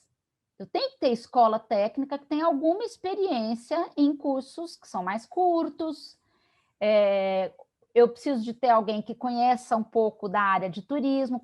Nesse conteúdo desse curso, se eu estou focando no turismo, então qual é o tipo de conhecimento que eu preciso promover? Essas escolas já fizeram algum curso, por exemplo, para quem vai trabalhar com gastronomia, quem vai trabalhar como agente de turismo? Quais são essas possibilidades que já existem, né? Ou se não existem, talvez eu precise capacitar essa equipe técnica primeiro para depois ofertar. E claro, se eu estou formando gente em virtude de um projeto econômico, de um programa econômico muito mais amplo, essas pessoas têm que ter onde trabalhar depois. Então, eu vou precisar que depois que existam contratações nesse setor. Eu preciso que os secretários municipais nessa região toda, os seus prefeitos, e assim como o setor empresarial, continuem mobilizados. E eu vou precisar de investimento em infraestrutura nesse projeto. Porque adianta eu formar todo mundo, fazer toda essa mobilização, mas esse cara não vai ter onde... o turista vem, mas o turista não sente que tem segurança para ele visitar os pontos turísticos. Não tem estrada para o turista chegar. Então, tem uma série de condições que, para esse projeto como um todo funcionar, elas precisam ser atendidas. Esse, então, pessoal, muito simples, olha, é um modelo espiral. Você coloca aqui no centro o seu problema, as demandas sociais, os objetivos do programa, contexto e desdobre nas atividades. Aqui, olha, o projeto não existe ainda. Eu estou tentando construir um desenho geral. Por quê? Né? Por que serve isso aqui? Para que todo mundo possa se alinhar. Principalmente quem está implementando, quem está pensando em quais são os setores que precisam ser mobilizados para essa política ficar de pé, para você ter uma visão do todo. E todos os envolvidos estejam vendo esse mesmo desenho. É claro que ele aqui não dá o desenho completo da política. É o tal do recorte. Ele está dando um recorte especificamente na formação técnica. Tudo bem até aí? Deixa eu ficar de olho no meu relógio aqui. E uma coisa que eu estava devendo, que eu queria muito falar, que eu até prometi, a Ivone já trouxe esse questionamento, que é, dentro dos tipos de avaliação que a gente vai fazer das políticas públicas, a gente pode identificar o momento, a materialidade e os agentes novamente. Eu vou direto num outro esquema. Lembra que eu mostrei para vocês o exercício que eu fiz ali lá do programa do idoso em Rio Verde? Ele tem um outro desenho, né? Eu fiz uma coisa meio escadinha, assim, de cima para baixo.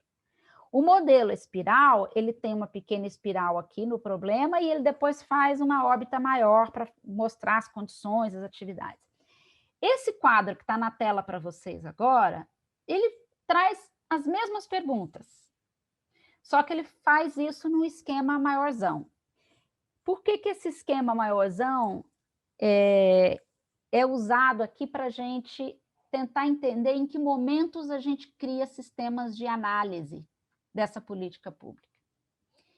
Pensando que uma das tipologias de análise é o momento. Qual é o momento que eu vou aplicar, em que eu vou aplicar essa análise? Então, imagine que eu tenho aqui um problema social, tá? Eu sempre tenho, óbvio, um problema social. Ele me chamou a atenção, o meu problema social, eu preciso criar um programa. No caso de Rio Verde, o programa lá dos idosos, eu tenho um problema social que eu preciso ainda conhecer a extensão dele. A única coisa que eu sei é a cidade, pelo amor de Deus, precisa cumprir o Estatuto do Idoso e não tem nada implementado oficialmente. Então, vamos conhecer o tamanho do problema para a gente criar.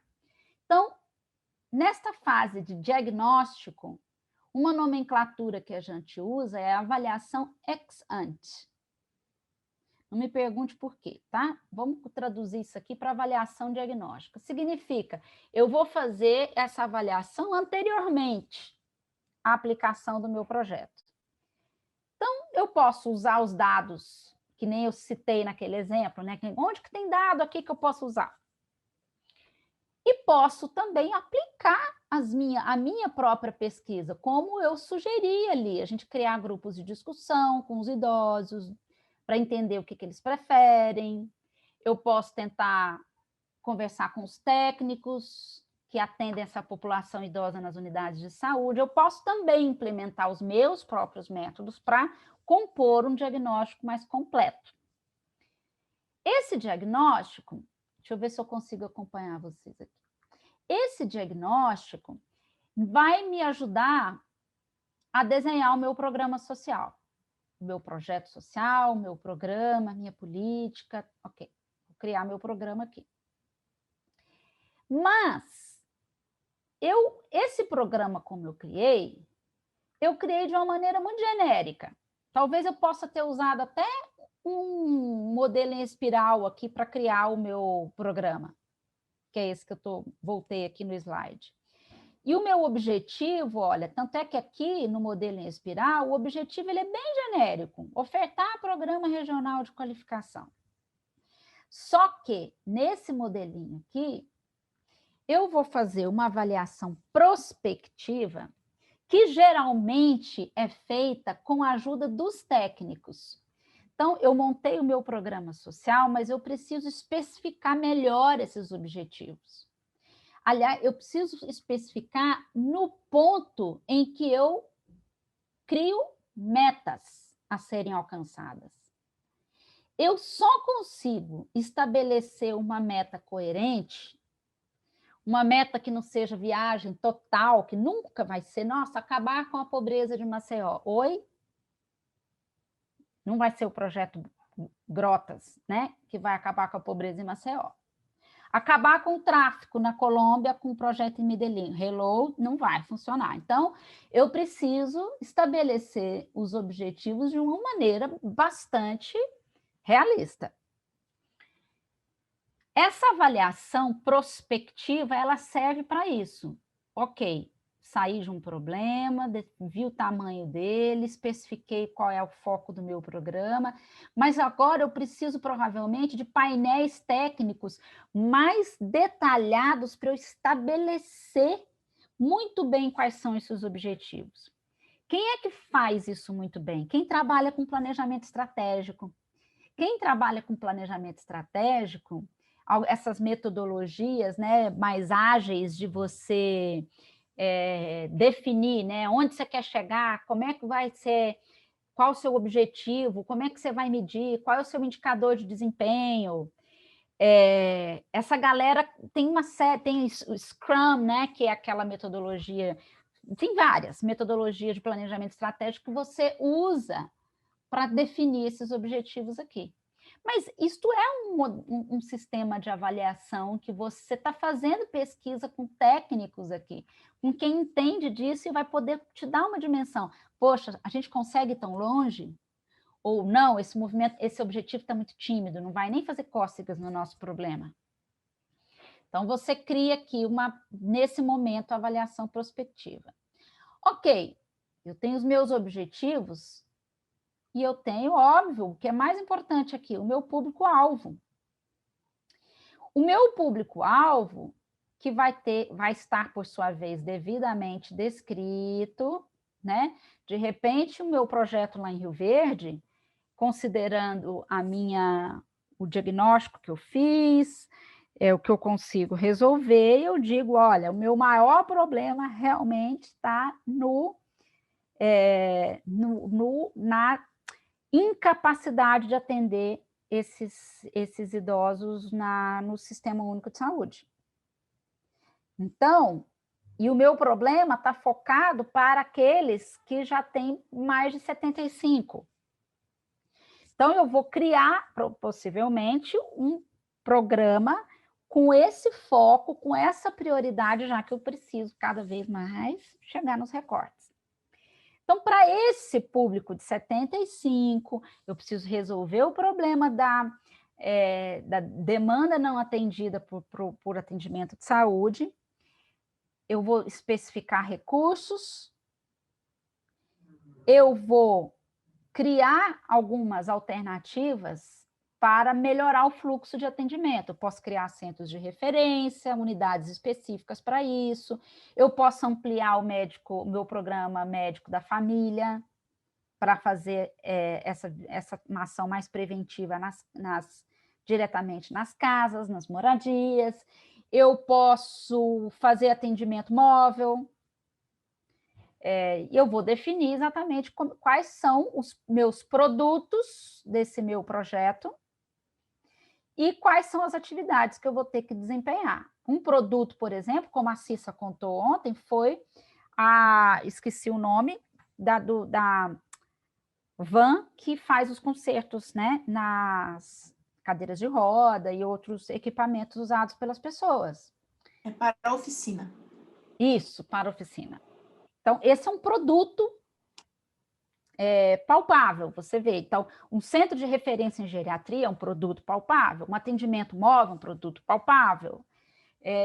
Então, você tem uma série de atendimentos. Então, você cria esses produtos, essas atividades, e você usa nesse processo aqui, em que você está atendendo, você consegue ver quantas pessoas, você consegue ver resultado, atividades, quanto você está gastando, você vai fazer uma avaliação de processos, ou uma avaliação que a gente chama de formativa. Então, quanto está precisando de dinheiro, esse dinheiro a gente já sabe quanto vai custar, de onde vem esse dinheiro, como é que vai pingar, qual vai ser a distribuição desse dinheiro. Aqui você ainda está, por que ela chama de formativa? Porque aqui você ainda não está medindo, mas você está definindo o que o seu programa vai dar conta de fazer. Ele vai dar conta de atender tantas pessoas, vai criar tantos produtos, ele vai gastar tanto, e você vai avaliar tudo que precisa aqui para ele funcionar. Implantou, os velhinhos já sabem para onde que eles têm que ir, tudo certo. Então, agora sim eu vou fazer uma avaliação ex post. Post, vamos lembrar, para ficar fácil, posterior. Que assim eu já vou medir efeitos, vou medir resultados. Eu não coloquei metas, objetivos aqui, agora eu vou medir esses efeitos. Meu objetivo era reduzir em 50% o tempo de espera. Quanto reduziu? Reduziu só em 30%. E volta aqui, avaliação de processo. Por quê? Onde é que parou esse problema? E aí a gente tem uma outra coisa que a gente chama de avaliação somativa, que é, ok, tenho aqui um balanço se eu alcancei as metas, os objetivos do meu projeto, mas esses objetivos aqui especificados e que eu medi aqui com essa avaliação ex post são objetivos de curto prazo. Então, olha, eu quero reduzir em 1 ano o tempo de espera. Então, uma avaliação posterior à implantação desses produtos, dessas atividades, eu meço se eu atingir essa meta. O impacto é outra coisa. Eu quero saber se no longo prazo essa redução no tempo de espera por uma consulta, por um exame, se ele ampliou, se ele melhorou a qualidade de vida daquela população idosa, se essa população está mais longeva, se ela está vivendo melhor, se ela está feliz, enfim, se a avaliação é melhor, e daí vai. Então, você pode também, deve definir quais são os impactos que você quer produzir. Eu estou falando demais hoje, viu, gente? Mas é porque, vocês me desculpem, mas é porque eu não quero não falar dessas coisas. Um exemplo da Vila Criativa que a Ivone deu aqui para a gente, que eu acho brilhante. Um efeito que você pode medir lá na Vila Criativa é quantas pessoas estão realmente frequentando, começando e terminando os cursos,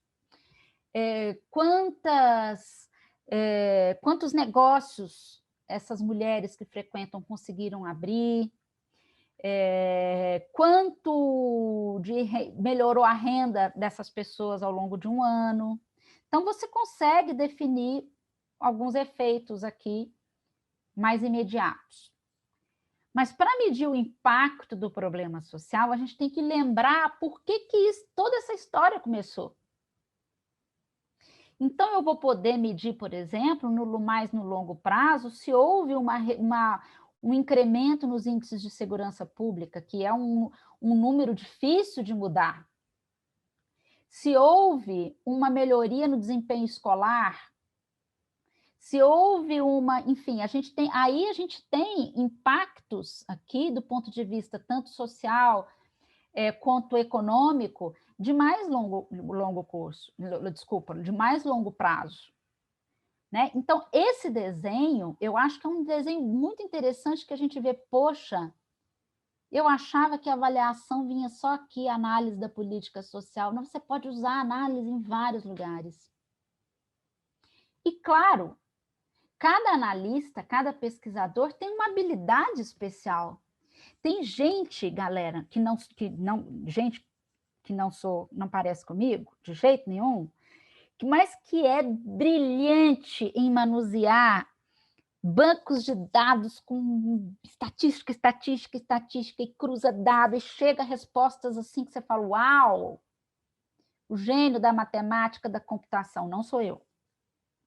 Mas essa pessoa numa equipe de avaliação, ela é importantíssima em função daqueles dados primários que você pode recolher, especialmente nessa fase aqui, ó, na avaliação diagnóstica, né, na avaliação anterior ao projeto.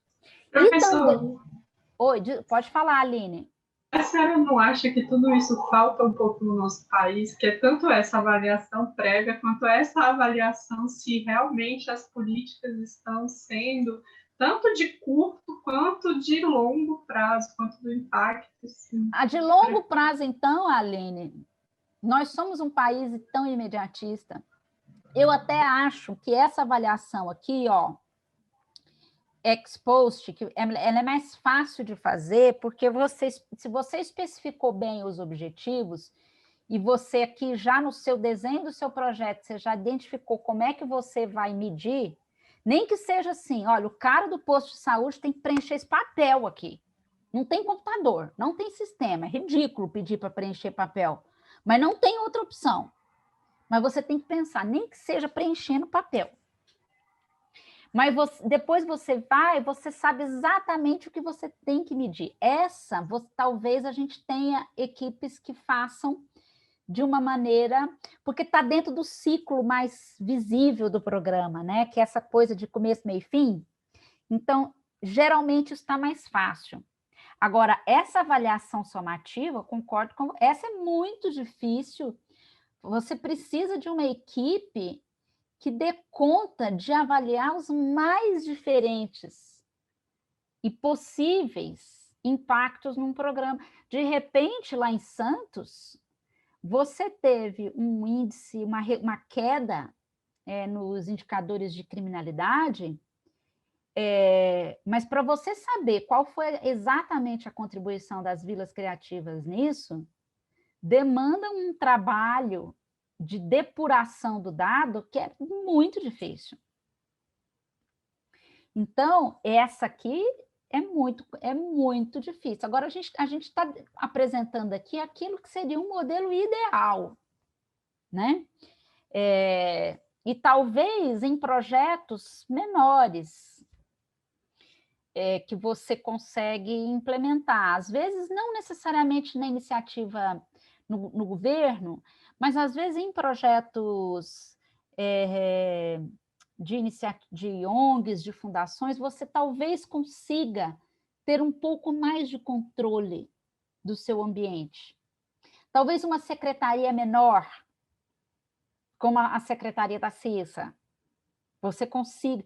Mesmo assim, difícil, né, Cissa? Porque você dependia de dados de tudo quanto é lugar. Com certeza. Porque é aquilo que eu falei, como é uma secretaria meio, você precisava das outras, e nunca tem, né? Você vai atrás, mesmo para gente que estava lá dentro, não tem acesso fácil, não pense que é fácil, não, que gente, boa vontade tinha o problema. E tem uma outra questão aí que eu acho, só para comentar, é meio maluco, mas eu senti isso na pele lá dentro. Tem alguns projetos que, infelizmente, muda de gestão, ou muda, enfim, o governo, aí aquilo é parado no meio do caminho e não continua, né? Ou não se dá tanta atenção como deveria. E isso atrapalha muito. É horrível, porque é uma coisa que está dando certo, aí vem outro, né? Muda a gestão, começa a fazer outra coisa e não olha para aquilo que estava realmente sendo efetivo, estava dando resultado. Isso é muito ruim na política. Muito, péssimo, horrível. Só para comentar uma coisinha, nas vilas criativas, você estava falando do apoio das ONGs, né? Nas vilas criativas, a prefeitura utiliza muito as ONGs, né? Elas são, na verdade, o processo das vilas criativas, todo o trabalho que ela desenvolve é todo com a parceria de ONGs. Elas é que implementam, Ivone. Isso. E aí, por exemplo, a gente foi consultado para fazer um trabalho de comunicação e de memória no território, entendeu? Aí tem uma outra ONG que ela é focada em, sei lá, em empreendedorismo mesmo, né? Como tem uma que é uma das ONGs trabalha com a reciclagem do óleo, sabe? Sei. Então, aí a prefeitura ela fica batendo na porta das ONGs, e Santos é uma cidade, eu fiquei até surpresa, porque é uma cidade que tem muitas ONGs, muitas, né? Aí tem a ONG ligada a teatro, né? Que tem o Querô, né? Querô, que é uma ONG muito forte lá em Santos, que também desenvolve um trabalho para a prefeitura nessas vilas. Então, ela usa a parceria das ONGs. Na verdade, as ONGs é que oferecem todo o trabalho lá, de uma maneira geral. Isso é muito interessante, porque assim, sem essas redes de implementação, que geralmente os governos fazem convênios, né, e contratos, você talvez não consiga implementar o projeto. Por outro lado, quanto mais atores e mais parceiros você coloca no seu programa, mais capacidade de coordenação você precisa ter se você quiser trabalhar com uma análise de processos, uma análise de resultados que você consiga ver. Porque aí você tem que contar com que cada um cumpra bem o seu registro de dados, os seus cadastros, ou seja, esse processo de como você vai acompanhar o resultado tem que estar muito bem azeitadinho. E aí, eu não queria também deixar de falar de em que momento quem faz a análise, a pesquisa, é quem está envolvido na política, e em que momento chama-se alguém de fora. Quando a avaliação é interna, ou seja, a própria equipe vai fazer, ou a equipe da secretaria, ou a equipe do ministério, do programa. Por exemplo, os conselhos, como é o caso do Conselho do Idoso, eles têm legalmente a obrigação de zelar pelo cumprimento do estatuto, e ele é quem assina a linha, supervisiona também e fiscaliza a aplicação do Fundo Nacional do Idoso. Então, nesse caso, você pode ter uma equipe interna ao conselho que vai fazer, por exemplo, a avaliação de processos. Por quê? Porque você tem que estar ali, tendo acesso ao sistema, tendo acesso às pessoas, conseguindo observar quem faz o que que demora, se está faltando computador, se está faltando coisas básicas no serviço público. Nós não estamos falando de Brasília nem de São Paulo, gente. Aí eu estou falando lá do interiorzão de Goiás, para me colocar na situação, tá? Então, quando a avaliação de processos, ela é talvez a parte mais importante aqui, é que faz mais sentido você ter um avaliador que seja interno. Quando você quer fazer uma avaliação tanto para moldar, né, diagnóstica, antes de começar o projeto, de criar o programa, você faz parte do seu diagnóstico, ou você quer definir os objetivos, aqui você pode ter uma abordagem participativa, em que você chama os beneficiados, os futuros beneficiados do projeto, do programa, para participar da elaboração desse programa.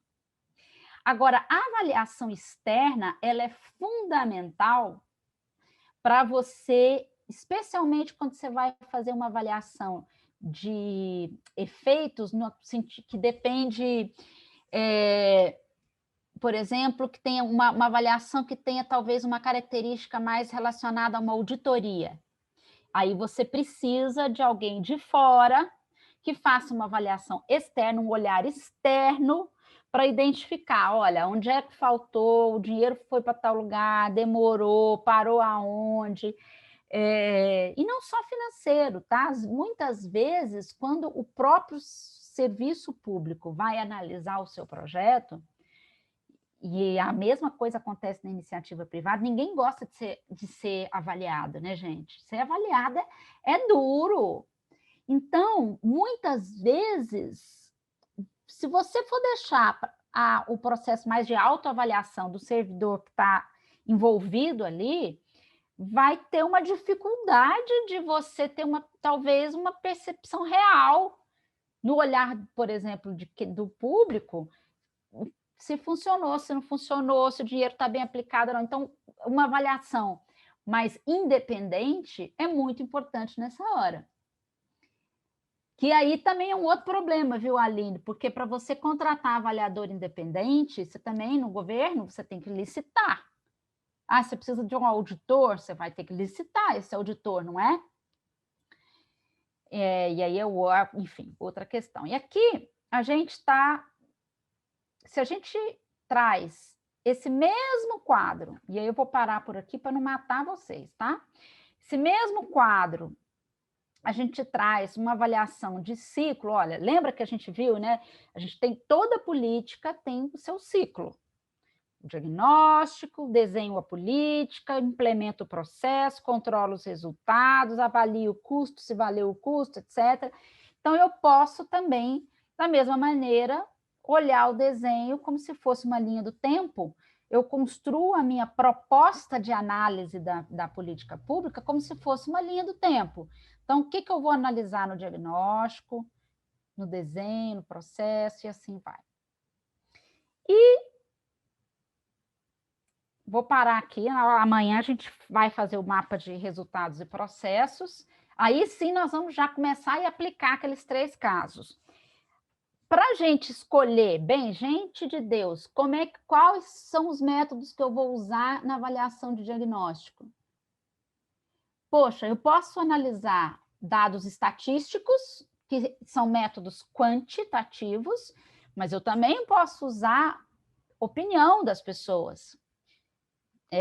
Posso organizar aqueles grupos de discussão para ouvir as pessoas, eu vou anotar o que as pessoas dizem, eu vou tentar entender a dificuldade delas. Ali, para mim, não interessa uma estatística, me interessa o que ela tem a dizer.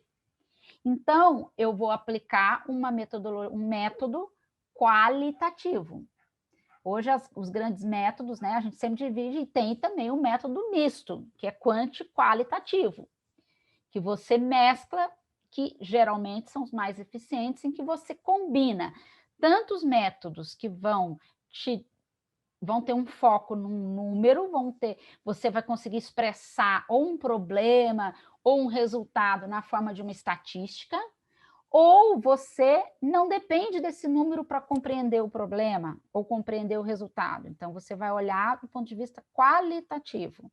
geralmente com entrevistas, enquetes.